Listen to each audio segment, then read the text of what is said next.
தமிழக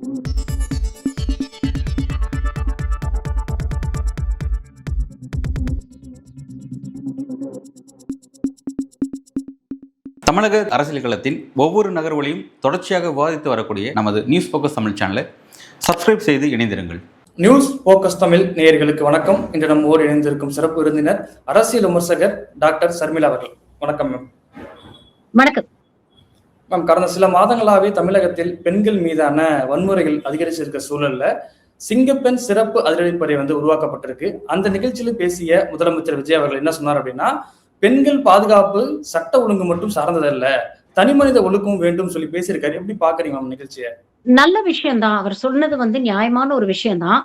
ஆனா இதே விஷயத்தான் கடந்த திமுக ஆட்சி நடக்கும் பொழுது என்னை போன்ற சமூக ஆர்வலர்கள் நாங்க அதைத்தான் பேசணும். சட்டம் ஒழுங்கு அப்படிங்கிறது வெறும் ஒரு அரசு சம்பந்தப்பட்டோ இல்ல காவல்துறை சம்பந்தப்பட்ட விஷயமோ கிடையாது. இதுல சமூக ஒழுக்கம், தனி மனித ஒழுக்கம், சமூக சிந்தனை, இது எல்லாமே சேர்ந்து இது ஒரு கலெக்டிவ் ரெஸ்பான்சிபிலிட்டி அப்படின்னு தான் பேசணும். ஆனா அன்னைக்கு தாவேகா தலைவராக இருந்த திரு விஜய் அவர்கள் எல்லாத்துக்கும் நேரடியா மு.க. ஸ்டாலின் தான் காரணம், சட்டம் ஒழுங்கு சீரழிஞ்சு போச்சு, இது எல்லாத்துக்குமே நீங்க தான் காரணம், இதுக்கெல்லாம் நீங்க பொறுப்பேற்றுக்கணும், இதுக்கு நீங்க ரிசைன் பண்ணணும் அப்படின்னு சொன்னாரு. இன்னைக்கு அவருடைய ஆட்சி நடக்குது. ஆட்சிதான் மாறி இருக்கே தவிர தொடர்ந்து தினமும் பல சட்ட ஒழுங்கு சம்பந்தப்பட்ட விஷயங்கள், இந்த மாதிரி பாலியல் வன்கொடுமைகள் ஆகட்டும் இல்ல மற்ற விஷயங்களாகட்டும் தொடர்ந்து நம்ம பார்த்துக்கிட்டு தான் இருக்கோம். விஜய் அவர்கள் சொன்ன விஷயத்த நான் ஏத்துக்கிறேன். ஆனா அது அவர் இப்ப சொல்றதுக்கு முன்னால இதே நிலைப்பாடை அவர் தேர்தலுக்கு முன்னாலே எடுத்திருந்தா அவர் ஒரு நேர்மையான ஒரு அரசியல்வாதி அப்படின்னு நம்ம பாத்துக்கலாம். இன்னைக்கு அவருக்கு ஜஸ்டிஃபை பண்றதுக்கு இது கன்வீனியன்டா இருக்கு அப்படிங்கும் போது இந்த விஷயத்த அவர் கையில எடுக்கிறது தான் நமக்கு ஒரு விமர்சனமாக இருக்கு. நிறைய விஷயங்கள் நேத்து ஆக்சுவலா பேசும்போது பாத்தீங்கன்னா 2-3 விஷயங்கள் அவர் பேசுனதுல நம்ம கேள்வி கேட்க வேண்டியிருக்க. ஃபர்ஸ்ட் அண்ட் ஃபார்மோஸ்ட் அவர் என்ன சொல்றாருன்னா, பெண்களுக்கு எதிரான இந்த பிரச்சனைகளுக்கெல்லாம் காரணம் போதைப் பொருள் நடமாட்டம் அதிகமாயிடுச்சு அப்படிங்கிற ஒரு விஷயம். அததான் முதல் காரணமாக சொல்றாரு. அது மட்டுமே காரணமா அப்படின்னு கேட்டீங்கன்னா அதுவும் காரணம் தான். ஆனா அதை ஒரு எனேபிளரா நம்ம பார்க்கலாமே தவிர முழுக்க முழுக்க போதைப் பொருள் நடமாட்டம் அதிகரிச்சிருச்சு, அதனாலதான் பெண்களுக்கு எதிராக இவ்வளவு விஷயங்கள் நடக்குது அப்படின்னு சொல்றதை நம்ம ஏத்துக்க முடியாது. குடும்ப சண்டையில நடக்கக்கூடிய குற்றங்கள் இருக்கு, கவனக்குறைவினால நடக்கக்கூடிய விஷயங்கள் இருக்கு, இப்படி எத்தனையோ விஷயங்கள் நம்ம பார்க்கிறோம். அப்போ எல்லாத்தையுமே நீங்க ட்ரக்ஸ் தான் காரணம் அப்படின்னு சொல்லி ஒரு இடத்துல கொண்டு போய் அதை பிக்ஸ் பண்ண முடியாது. சரி, ஆல்கஹால் ட்ரக்ஸ் மட்டும்தான் காரணம் அப்படின்னு நீங்க சொல்ற வாதத்துக்கே நம்ம வந்தா கூட நீங்க நேத்து ஒரு சிங்கப்பெண் அதிரடி படை அப்படிங்கிற ஒரு விஷயத்த நேத்து இனாகரேட் பண்றீங்க. முதல்வர் என்ன பண்ணாருன்னா, ஆட்சிக்கு வந்தோம்னா முதல் 3 கையெழுத்து அப்படின்னு பாத்தீங்கன்னா ஈபில 200 யூனிட் மின்சாரம் ஃப்ரீயா கொடுக்குறோம் அப்படிங்கிறது ஒரு கையெழுத்து, சிங்கப்பெண் அதிரடி படை அப்படிங்கிறது ஒரு கையெழுத்து, 3வது மிக முக்கியமான கையெழுத்து என்னன்னா இதே போதைப் பொருள் நடமாட்டத்தை தடுக்க போறோம் அப்படிங்கிறதுக்காக 65க்கும் மேற்பட்ட ஆன்டி நார்கோட்டிக் ஸ்குவாட்ஸ் நாங்க அமைப்போம் அப்படின்னு சொல்லி சொன்னார். அதை பத்தி இது வரைக்கும் பேச்சே காணுமே. அன்னைக்கு ஒரு கவர்மெண்ட் ஆர்டர் சைன் பண்ணதோட தாண்டி அதுக்கப்புறம் இதுல என்ன முயற்சிகள் எடுத்திருக்கிறாங்க? எவ்வளவு டாஸ்மாக் 717 கடைகள் மூடி இருக்கும் அப்படின்னு சொல்றாங்க. பட் ஆனா அதுக்கான எந்த லிஸ்டையும் இது வரைக்கும் அதிகாரப்பூர்வமாக தாவேகா அரசு வெளியிடவே இல்லை. இன்னொரு பக்கம் அரசு தரப்புல இருந்து டாஸ்மாக மூடிட்டா இன்னொரு பக்கம் FLA2 லைசன்ஸ் அதிகம் கொடுக்குறாங்க, மனவழி மன்றங்கள் அதிகம் வருது அப்படின்னு பொதுமக்கள் வீதியில போராடுற விஷயங்கள் நம்ம பாக்குறோம். அப்ப அதுலயும் ஒரு டிரான்ஸ்பரண்டா என்ன நிலைப்பாடு எடுத்திருக்காங்க, எந்த அடிப்படையில லைசன்ஸ் கொடுத்திருக்காங்க, எதையுமே வெளிப்படையா சொல்ல மாட்டேங்கிறாங்க. நான் சொன்ன மாதிரி 3 முக்கியமான கையெழுத்துல ஒரு கையெழுத்து ஆன்டி நார்கோட்டிக் ஸ்குவாட்ஸ் அமைப்போம், கிட்டத்தட்ட 65 ஸ்குவாட் அமைப்போம் அப்படின்னு சொன்னாங்க. அதுவும் வெறும் ஒரு ஜிஓவா தான் இருக்க தவிர கிரவுண்ட்ல எப்படி அது டிரான்ஸ்லேட் ஆயிருக்கு? அதற்காக நீங்க இப்ப நேத்து சொன்னார்ல ஃபங்க்ஷன்ல 350 கோடிக்கு மேல இதுக்கு நாங்க ஒதுக்கி இருக்கோம், 2500 பெண் போலீஸ் நாங்க போட போறோம் அப்படிங்கிற விஷயம் எல்லாம் பதிவு பண்றாரு இல்லையா? அதே மாதிரி இந்த ஆன்டி நார்கோட்டிக்ஸ்க்கு என்ன பண்ணிருக்கீங்க, எவ்வளவு நிதி ஒதுக்கி இருக்கீங்க, அதுக்கு எவ்வளவு பேரை நீங்க ரெக்ரூட் பண்ண போறீங்க, ஒருவேளை புதுசா ஆட்களை ரெக்ரூட் பண்ண போறீங்களா, இல்ல இருக்கிற போர்ஸ்ல இருந்து ரீடிப்ளாய்மெண்ட் பண்ண போறீங்களா? அப்படி ரீடிப்ளாய்மெண்ட் பண்றாங்கன்னா அவங்களால அது ஒரு ஒரு என்ன சொல்றது, திறம்பட ரெகுலர் ஒர்க்கையும் செஞ்சுக்கிட்டு அதையும் அவங்களால செய்ய முடியுமா? அதை எஃபெக்டிவா அவங்களால பேலன்ஸ் பண்ண முடியுமா? இப்ப இதுக்கு எவ்வளவு தொகை ஒதுக்கி இருக்கீங்க, அதுக்கு என்ன ஆக்ஷன் பிளான் வச்சிருக்கீங்க, அந்த பட்ஜெட் அதுக்கு போதுமானதாக இருக்குமா? இப்படி எல்லாம் பண்றதுனால எந்த அளவுக்கு உங்களுடைய ரெஸ்பான்ஸ் டைம் குறைய போகுது? எவ்வளவு கேள்விகள் இருக்கு. இப்ப சிங்கப்பெண்லயே நீங்க பாத்தீங்கன்னா 2500 போலீஸ் விமன் புதுசா நாங்க ரெக்ரூட் பண்ண போறோம் அப்படின்னு அவர் சொல்றாரு.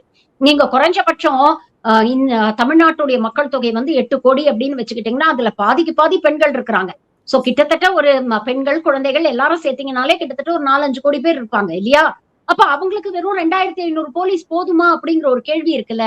இப்ப மாவட்ட வாரியாக நீங்க ஒரு சிங்கப்பெண் அதிரடிப்படை அமைக்கிறீங்கன்னா குறைஞ்சது ஒரு மாவட்டத்துக்கே உங்களுக்கு ஒரு 150ல இருந்து 200 போலீஸ் தேவைப்படும் இல்லையா?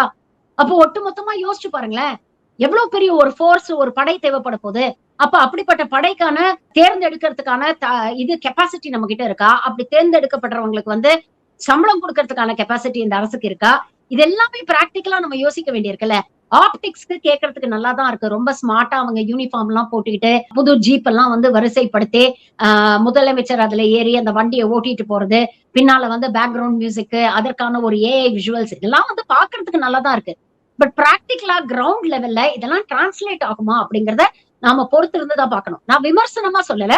எந்த ஒரு அரசு பெண்களுடைய பாதுகாப்புக்காக எந்த ஒரு முயற்சி எடுத்தாலும் அது உண்மையிலேயே பாராட்டப்பட வேண்டியது, வரவேற்கப்பட வேண்டியது. அந்த விதத்துல சிங்கப்பெண் அதிரடிப்படை அப்படிங்கறத மனமாற வரவேற்கிறேன்.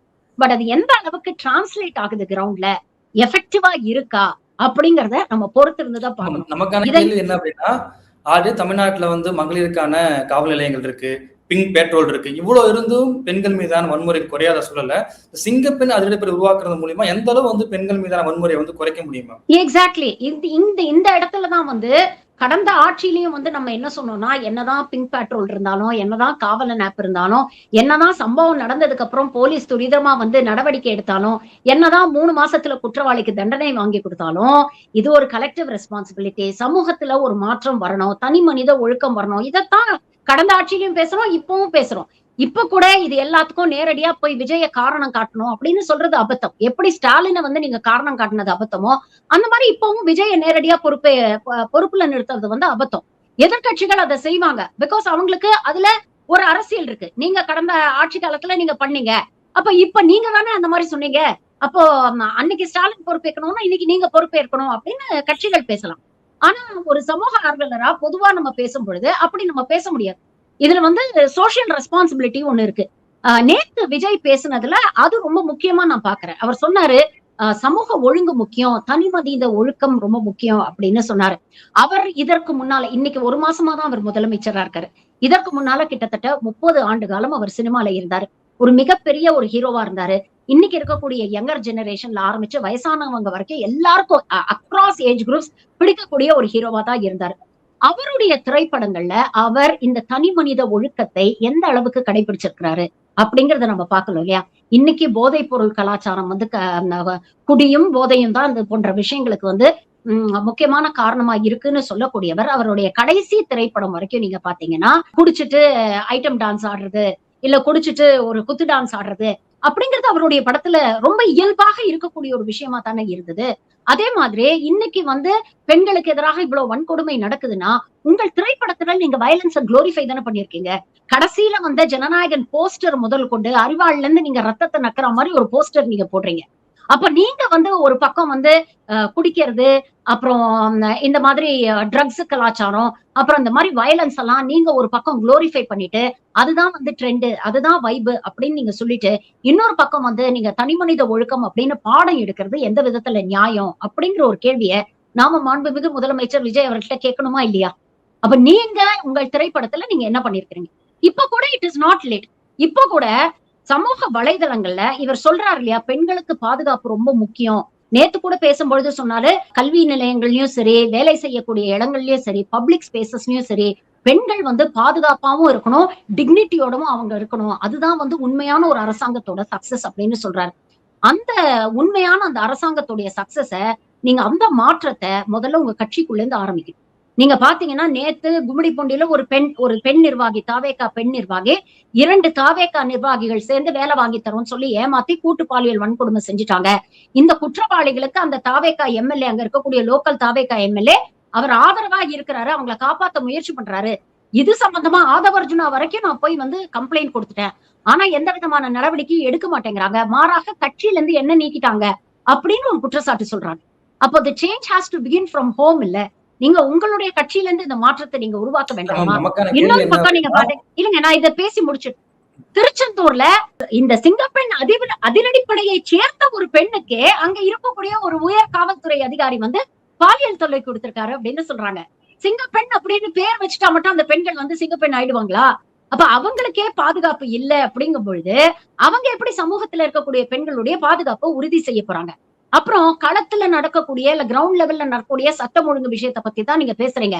ஆன்லைன் ஆன்லைன் சோசியல் மீடியால தினம் தினம் பெண்கள் எந்த அளவுக்கு வந்து டார்ச்சர் பண்ணப்படுறாங்க, எந்த அளவுக்கு வன்மத்துக்கும் வக்கரத்துக்கும் ஆளாறாங்க அப்படிங்கிறதுக்கு நீங்க ஒண்ணும் இல்லைங்க. தாவேகாவையோ இல்ல தாவேகா அரசையோ இல்ல மாண்புமிகு முதலமைச்சர் விஜய் அவர்களையோ நீங்க கொச்சையெல்லாம் கூட பேச வேண்டாம். நீங்க ஆரோக்கியமான ஆக்கப்பூர்வமான ஒரே ஒரு விமர்சனத்தை நீங்க பதிவு பண்ணீங்கன்னா அந்த பதிவின் கீழ் தாவேகா ஆதரவாளர்கள், தாவேகா நிர்வாகிகள், முகம் தெரியாத ஐடியில இருந்து வரக்கூடியவர்கள் எவ்வளவு வக்கரத்தை எவ்வளவு வன்மத்தை பதிவு பண்றாங்க அப்படிங்கறத தினம் தினம் நான் பர்சனலா எக்ஸ்பீரியன்ஸ் பண்றேன். நான் வந்து எல்லா அரசையும் தான் நான் விமர்சிச்சேன். கடந்த காலத்துல இருக்கக்கூடிய அரசை நல்லது பண்ணும்போது சப்போர்ட் பண்ணியிருக்கேன், தவறுகள் நடக்கும்போது விமர்சிச்சிருக்கேன். அதே மாதிரி இதைவிட கடுமையாக பாசிச பாஜகவை நான் தொடர்ந்து எதிர்த்து பல வருஷங்களா வந்து நான் சமூக வலைதளங்களை இயங்கிட்டு இருக்கேன். எந்த ஒரு தருணத்திலையும் பாஜக தரப்புல இருந்தோ இல்ல திமுக தரப்புல இருந்தோ இல்ல அதிமுக தரப்புல இருந்தோ வக்கரமா வன்மமா எனக்கு எந்த ஒரு மெசேஜும் வந்தது இல்ல. பதிவுகள் நிறைய வரும். ஆனா இப்போ என்ன ட்ரெண்ட்னா வாய்ஸ் மெசேஜ் போட்டு மிரட்டுறாங்க.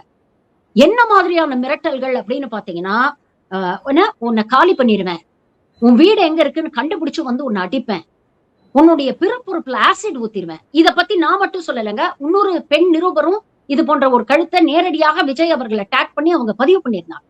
அப்போ இதெல்லாம் எங்கேருந்து வருது? இந்த கலாச்சாரத்தை நீங்க தானே மாத்தணும். நீங்க வந்து இவ்வளவு பெரிய ஒரு ஹீரோவா இருந்திருவாரு. நீங்க சொன்னா உங்களுடைய தொண்டர்கள் வந்து கேட்பாங்க. அவங்கள வந்து வழி நடத்த வேண்டிய ஒரு கடமை, ஒரு பொறுப்பு உங்களுக்கு இருக்கு இல்லையா? அப்போ நீங்க ரொம்ப ஈஸியா சொல்லிடலாம், ஏன் திமுக ஆளுங்களை பண்ணலையா, அதிமுக காரங்க பண்ணலையா, அவங்க வக்கரமா பேசலையா, இவங்க வக்கரமா பேசலையா? நீங்க தானே மாற்றம்னு சொன்னீங்க. நீங்க தானே நாங்க மாற்றத்துக்கான அரசியலை கொண்டு வரோம்னு சொன்னீங்க. நீங்க தானே வந்து ஆரோக்கியமான நாகரிகமான அரசியல் பண்ணுவோம்னு சொன்னீங்க. அதை நீங்க மட்டும் செஞ்சா பத்தாதுல்ல, உங்களுக்கு கீழே இருக்கிறவங்களுக்கும் நீங்க அதை கத்துக் கொடுக்கணும் இல்லையா? அப்ப இவ்வளவு விஷயங்கள் இருக்கு. அப்ப இது எல்லாத்தையுமே ஒரு ஒரு ஹோல் பிக்சரா நம்ம எடுத்துதான் பார்க்க முடியும். It is a welcome effort அப்படின்னு தான் நான் பாக்குறேன். ஆனா எந்த அளவுக்கு எஃபெக்டிவா டிரான்ஸ்லேட் ஆகும் அப்படிங்கறத பொறுத்திருந்து பார்த்துதான் நம்ம விமர்சனம். குறிப்பா வந்து தாவேக அரசு பொறுப்பேற்றில இருந்து தாவேக அரசு மீது வைக்கும் விமர்சனம் என்ன அப்படின்னா, தலைமைச் செயலகத்தை வந்து கட்சி அலுவலகம் போல பயன்படுத்துறாங்க குற்றச்சாட்டு இருந்தது. நேற்றைய தினம் வந்து சிங்கப்பெண் அதிரடி தொடக்க விழாவிலையும் வந்து இந்த மெர்சல் பட பாட்டு போட்டது, இந்த பிகில் பட பாட்டு போட்டதெல்லாம் சர்ச்சையாயிருக்கு. அது எப்படி பாக்குறீங்க?